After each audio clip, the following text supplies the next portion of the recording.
Hey, what's up guys? It's Kegan here at KWI. The team has sent me some more viral welding videos to review and see if any of it is accurate compared to my experience in the welding industry. Let's get into it. So here we go.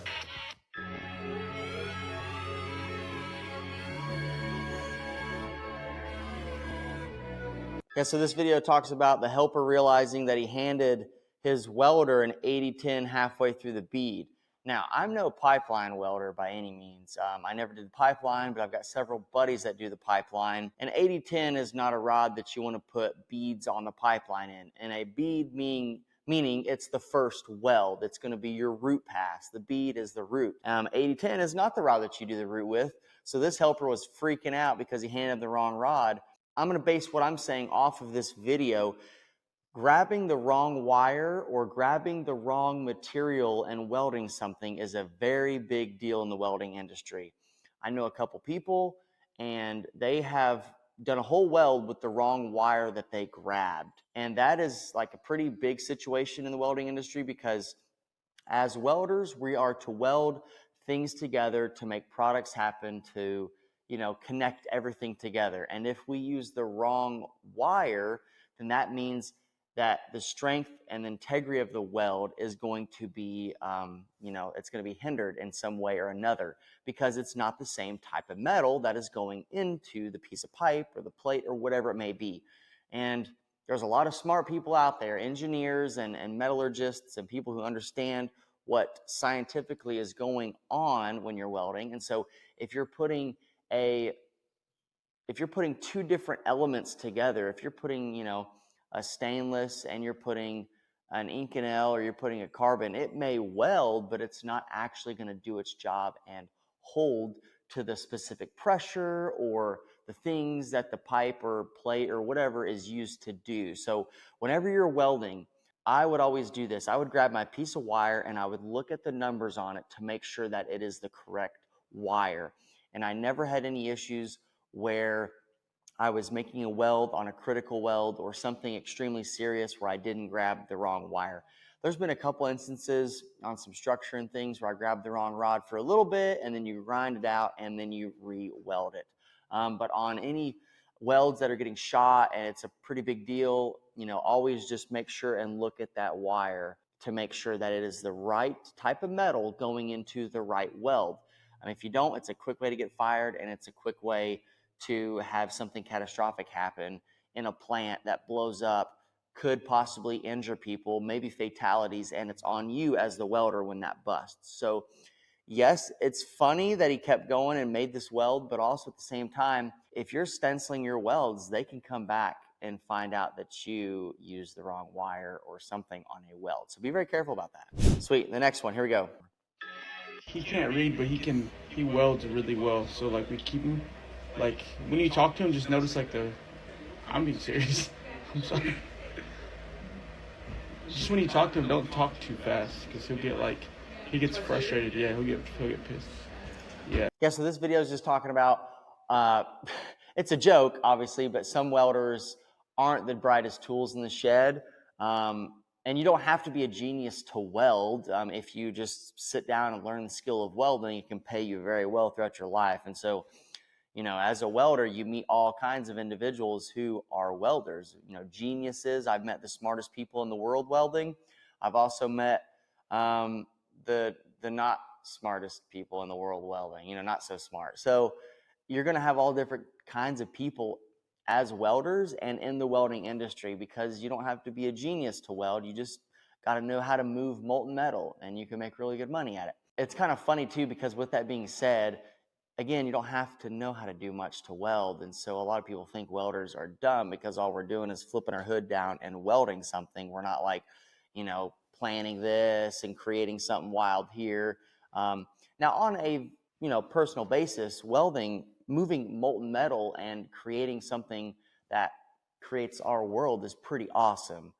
But at the same time too, a lot of welders out there aren't the brightest tools in the shed, but there's also a lot of welders who do know what they're talking about. So I wouldn't take every welder as someone who doesn't know what they're talking about.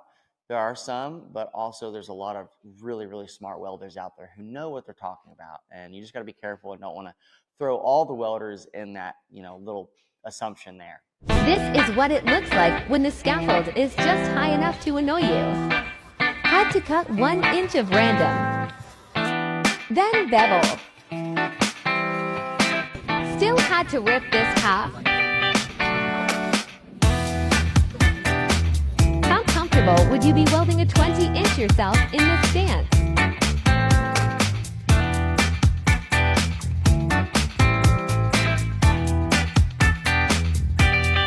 Bro, it's the worst whenever they build a scaffold that isn't the right location for a weld.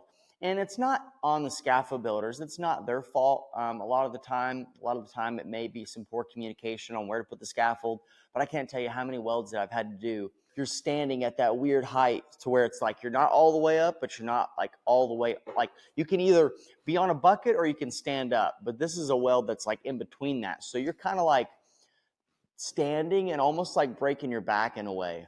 And it's very uncomfortable, and it's super frustrating too, especially like, again, and it doesn't matter how tall you are. You can be 6'2" like I am, or you can be freaking, 5 foot, and the weld can be anywhere and they can still mess the scaffold up. So it's not a height thing, it's just a location thing. Let me give you a scenario. Welders are usually the last ones to get started and the first ones to finish, okay? So, it's taken all this time to get these welds prepped and cut and permits and everything, and the welders are welding, and so, the job starts and everybody's welding, and the first thing to be finished, or the first thing that needs to be done before everything else can be taken care of, usually is the welding. And so a lot of time, companies and contractors are on the welders about getting the welds done when they're behind. So whenever the whole job site is behind, and you're the welder who has to make a very critical X-ray weld a very short amount of time because they want the weld done today, and the project's behind 2 weeks, so you're sitting there trying to make a weld as quick as you can, and the scaffold's already built. Oh no, wait, the scaffold is in the worst position possible because the communication didn't happen between the foreman, the welder, and the superintendent or the GF or however it is. But you're the welder, you're supposed to make the weld today. It's supposed to be done pretty quick, but oh no, the scaffold's in the wrong spot. So what do? Do you just suck it up, get better at making welds in hard positions and make it happen, and then everybody loves you? Or do you sit there and complain about the scaffold, drag the job a day longer, and now everybody hates you and thinks you're a crappy welder, okay? So that's what it comes down to. Just those positions are going to present themselves, and it's always better as a welder to just suck it up, get in that position, learn how to weld it really good, make it happen, because then everybody's going to love you. Joe, the welder, he's finishing this welder on time very easily. Now, you're the welder. If you finish the weld, you get it knocked out, no matter how much of a pain it was, then you look like a superstar on the job site, whenever it was pretty miserable to be up there by yourself making that weld. So then you drop down and then you do it again all day because the whole job site's back behind 2 weeks. And so you're going to be doing that for the next couple weeks, making welds in hard positions. And if you complain about it, it's going to push the whole thing back. You probably won't get a phone call, and not that many people are going to like you, okay? So again, it's way easier just to be a good welder, make welds in any kind of position with a mirror and looking through the bevel, and be 100% independent where you don't have to ask nobody to move anything or to help you in any way, okay? It's way easier just to be a good welder. Next video.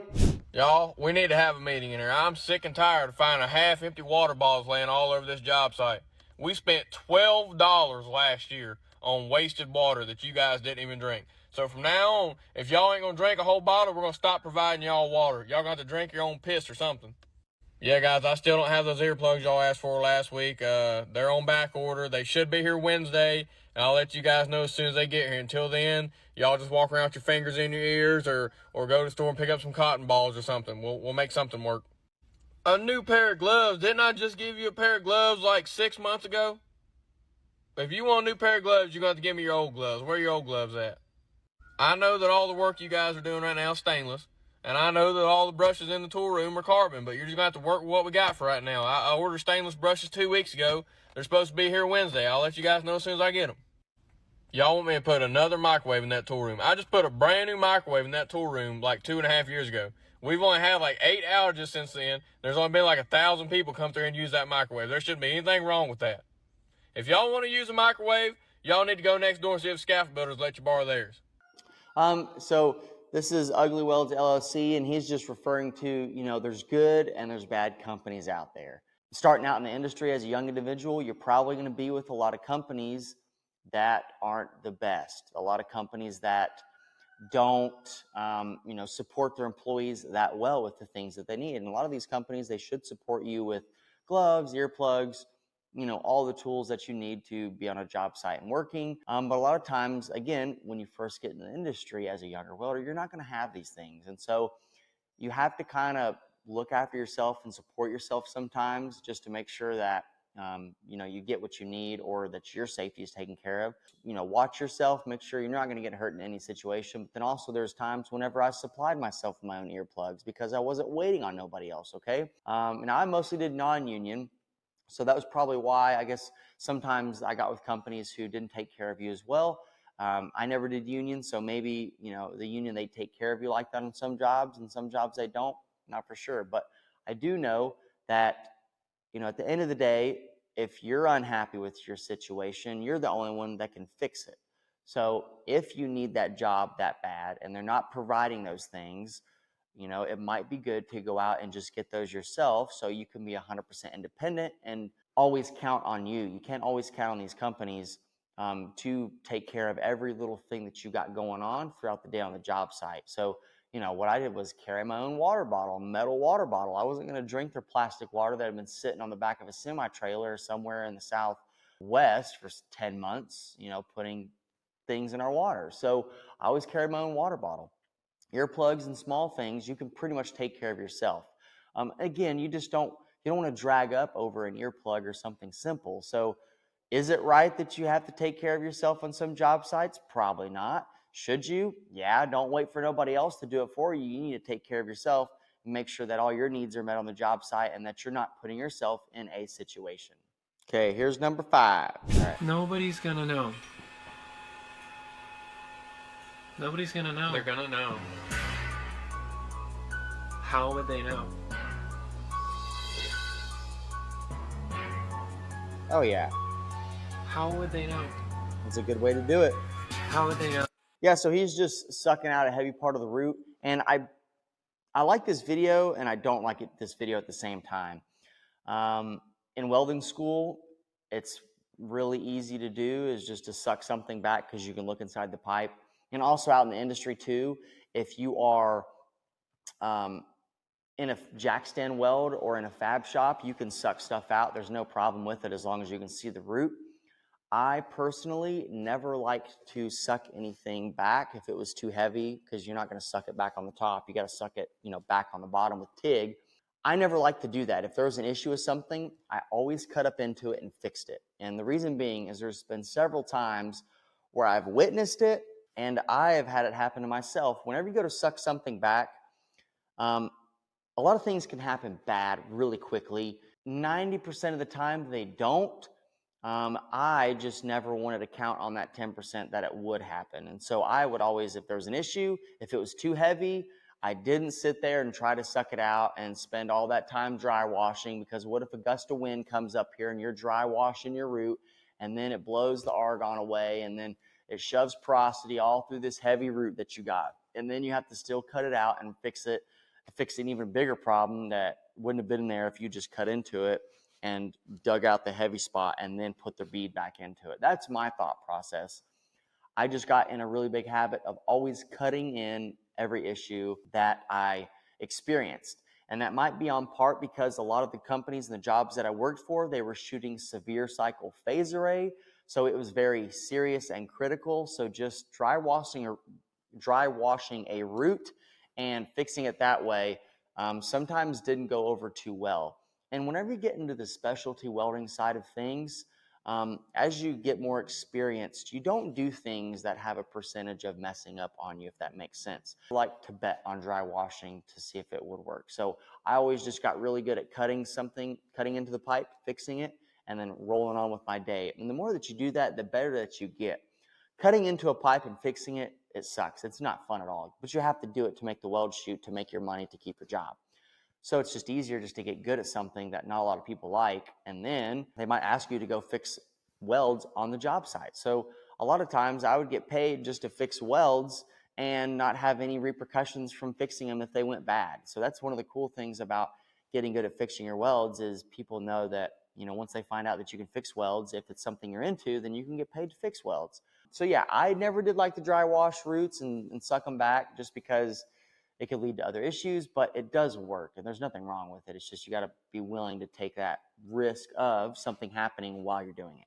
All right, guys, the team sent me some pretty good reels. My favorite one was the one that talked about the welding in different positions. As you guys can tell, I really 100% believe in welders should know how to weld in all positions, any given space with a mirror, and can be able to just make any weld.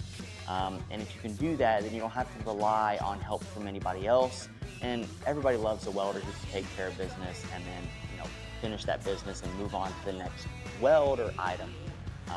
But yeah, if you guys like this video, check out the other videos on the screen here. We're gonna be doing more of these Welder Reacts videos. If you have a crazy story or an experience in the welding industry, comment it below. My name's Kegan, and we'll see you on the next one.